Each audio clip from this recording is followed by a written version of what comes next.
Hello बच्चों, कैसे हैं आप सभी। मुझे आशा है कि आप सभी अच्छे और प्रसन्न होंगे। चलिए आज हम पढ़ते हैं पाठ 7, खान पान की बदलती तस्वीर। ठीक है, करते हैं इसकी शुरुआत। उससे पहले पढ़ते हैं हम पाठ परिचय। प्रस्तुत पाठ में लेखक ने खान पान में आए बदलाव का सुंदर वर्णन किया है। हमारे देश में 10-15 वर्षों से में हमारी खाने की चीज़ों, उनके तरीकों और उनके स्वाद में किस तरह परिवर्तन हुआ यह इसमें बताया गया है। ठीक है, आइए कुछ करके सीखें। नीचे कुछ व्यंजनों के चित्र दिए गए हैं, इनके नाम लिखिए। इनके नाम है, आपको भली भांति जानते होंगे। चलिए करते हैं इस पाठ की शुरुआत। पिछले 10-15 वर्षों में हमारी खान पान की संस्कृति में एक बड़ा बदलाव आया है। इडली, डोसा, बड़ा, सांभर, रसम अब केवल दक्षिण भारत तक ही सीमित नहीं है, बल्कि ये उत्तर भारत के भी हर शहर में उपलब्ध है। और अब तो उत्तर भारत की ढाबा संस्कृति लगभग पूरे देश में फैल चुकी है। अब आप कहीं भी हो, उत्तर भारतीय रोटी, दाल, साग आपको मिल ही जाएंगे। फास्ट फूड, तुरंत भोजन का चलन भी बड़े शहरों में खूब बढ़ा है। इस फास्ट फूड में बर्गर, नूडल्स जैसी कई चीजें सम्मिलित है। एक जमाने में कुछ ही लोगों तक सीमित चाइनीज नूडल अब संभवतः किसी के लिए अजनबी नहीं रहे। 2 मिनट्स नूडल के पैकेट बंद रूप से कम बच्चे बूढ़े सभी परिचित हो चुके हैं। इसी तरह नमकीन के कई स्थानीय प्रकार अभी तक भले मौजूद हो, लेकिन आलू के चिप्स कई विज्ञापन रूप तेजी से घर घर में अपनी जगह बनाते जा रहे हैं। गुजरात के ढोकला, गाठिया भी देश के कई हिस्सों में स्वाद लेकर खाए जाते हैं। और बंगाली मिठाइयों की केवल रस भरी चर्चा ही नहीं होती, वे कई शहरों में पहले की तुलना में अधिक उपलब्ध है। अर्थात स्थानीय व्यंजनों के साथ ही अब अन्य प्रदेशों के व्यंजन पकवान भी प्राय हर क्षेत्र में मिलते हैं। और मध्यम वर्गीय जीवन में भोजन विविधता अपनी जगह बना चुकी है। कुछ चीजें और भी हुई है, मसलन अंग्रेजी रज तक रात तक जो ब्रेड केवल साहबी ठिकानों तक सीमित थी, वह कस्बों तक पहुंच चुकी है। और नाश्ते के रूप में लाखों करोड़ों भारतीय घरों में सेंकी तली जा रही है। खान पान की इस बदली हुई संस्कृति से सबसे अधिक प्रभावित नई पीढ़ी हुई है, जो पहले के स्थानीय व्यंजनों के बारे में बहुत कम जानती है, पर कई नए व्यंजनों के बारे में बहुत कुछ जानती है। स्थानीय व्यंजन भी तो अब घटकर कुछ ही चीजों तक सीमित रह गई है। बम्बई, मुंबई की पाव भाजी, दिल्ली के छोले कुलचों की दुनिया पहले की तुलना में बड़ी जरूर है, पर अन्य स्थानीय व्यंजन की दुनिया छोटी हुई है।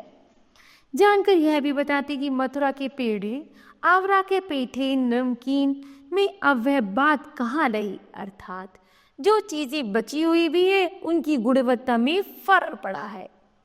फिर मौसम और ऋतुओं के अनुसार फलों, खाद्यान्नों से जो व्यंजन और पकवान बना करते थे, उन्हें बनाने की फुर्सत भी अब कितने लोगों में रह गई है। अब गृहिणियां या कामकाजी महिलाओं के लिए खरबूजे के बीज सुखाना, छीलना और फिर उनसे व्यंजन तैयार करना सचमुच दुस्साध्य है। अर्थात क्या है, उनके लिए इतना समय ही नहीं है।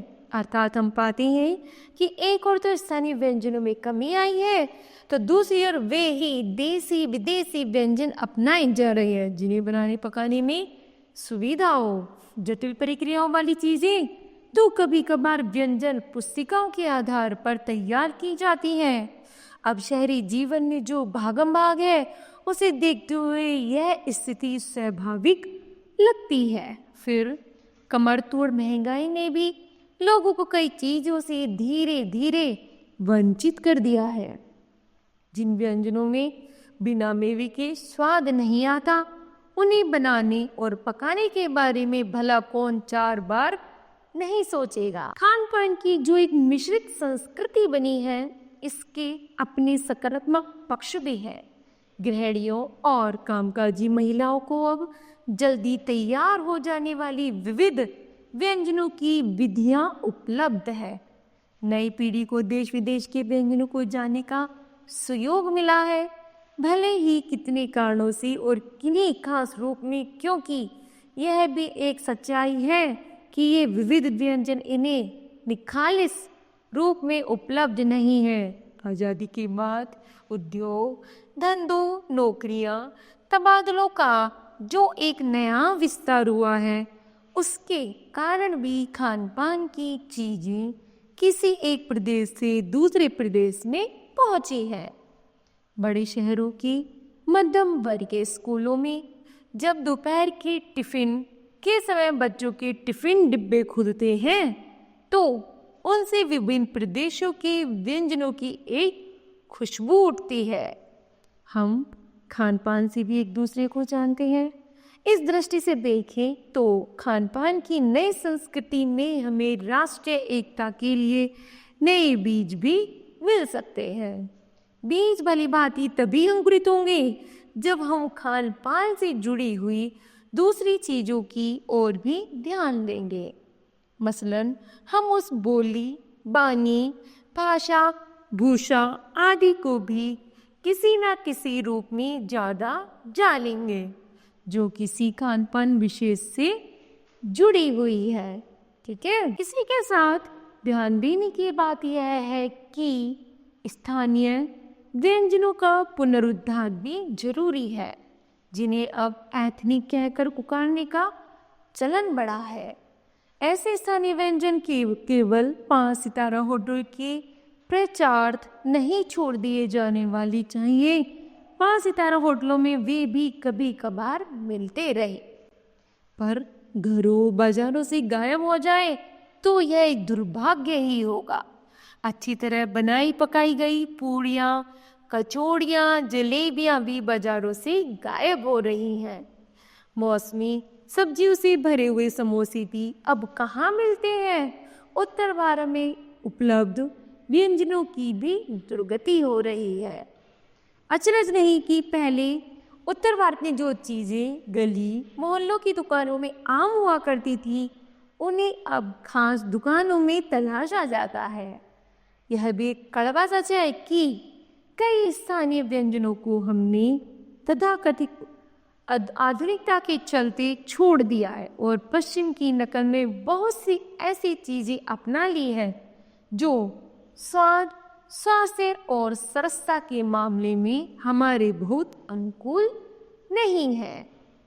अभी भी हो रहा है कि खान पान की मिश्रित संस्कृति में हम कई बार चीज़ों का असली और अलग स्वाद नहीं ले पा रहे। अक्सर प्रीति भोजों और पार्टियों में एक साथ ढेरों चीज़ें रख दी जाती हैं और उनका स्वाद गडमड होता रहता है।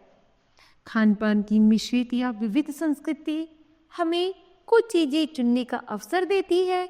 हम उसका लाभ प्राय नहीं उठा सकते हैं। हम अक्सर एक ही प्लेट में कई तरह के और कई बार तो बिल्कुल विपरीत प्रकृति वाले व्यंजन परोस लेना चाहते हैं। इसलिए खान पान की जो मिश्रित विविध संस्कृति बनी है, उससे यही लग रहा है कि यही और अधिक विकसित होने वाली है। उसी तरह तरह से जांच से रहना जरूरी है।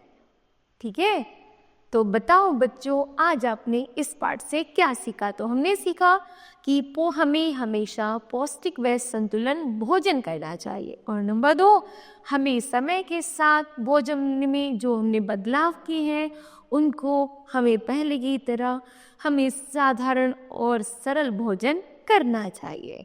ठीक है, तो मुझे आशा है यह पाठ आपको समझ आया होगा। धन्यवाद।